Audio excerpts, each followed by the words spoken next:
Hello बच्चों, let's read the question. The question is, an alpha particle of 5 mega electron volt energy strikes with a nucleus of uranium at stationary at an scattering angle of 180 degree.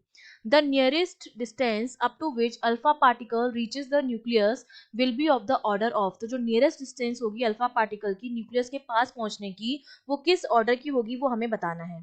तो देखिए इस question को solve करने के लिए हमारा जो की कॉन्सेप्ट रहेगा वो हमारा क्या रहेगा कि कॉन्सेप्ट में सबसे पहले तो हमें पता होना चाहिए कि जो एनर्जी होती है ई के, वो हम किस तरह से लिखते हैं. वो हमारी होती है के Z E square upon D के बराबर होती है, जहां पर डी जो होती है वो हमारी डिस्टेंस होती है, क्लोजेस्ट अप्रोच की क्या होती है, डिस्टेंस होती है. ठीक है, तो यहां से अगर मैं इस डी की वैल्यू निकालना चाहूँ तो मेरे पास डी का फॉर्मूला जो बनेगा वो हमारे पास क्या बनेगा, D equals to Z E square upon Z E square.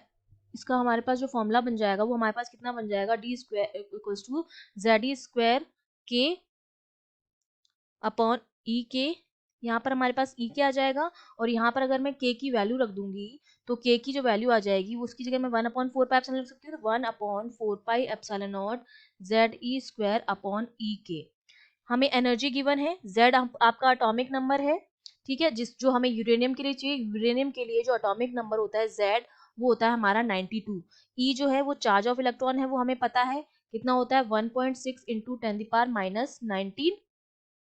ठीक है, और एनर्जी जो हमको गिवन है वो हमें गिवन है 5 mega electron volt. Electron volt को हम जूल में कन्वर्ट करेंगे तो 5 इंटू मेगा के लिए 10⁻6 और इलेक्ट्रॉन वोल्ट को जूल में कन्वर्ट करना है तो हम मल्टीप्लाई करेंगे 1.6 इंटू 10⁻19.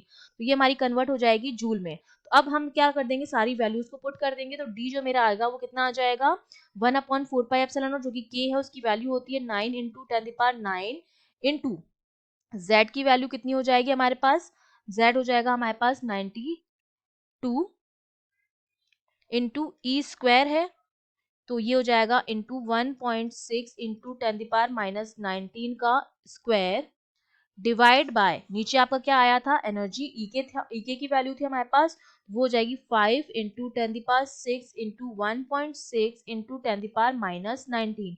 ये सारी वैल्यूज रख के जब हम सॉल्व करेंगे तो डी जो मुझे मिलता है वो मुझे मिलेगा 529.9 इंटू 10⁻⁻16. अगर मैं इसको और सिंपल लिखना चाहूँ तो मैं इसको लिख सकती हूँ 0.5299 इंटू 10⁻12. दैट मीन्स मेरा जो डी आया है वो ऑलमोस्ट किस ऑर्डर का आया है, 10⁻12. इसको हमने कन्वर्ट किया था सेंटीमीटर में, तो ये हमारा सेंटीमीटर में 10⁻12 सेंटीमीटर के ऑर्डर का आया है. दैट मीन्स हमारा जो सी ऑप्शन होगा वो हमारा क्या हो जाएगा, करेक्ट हो जाएगा. I hope you understood well. All the best.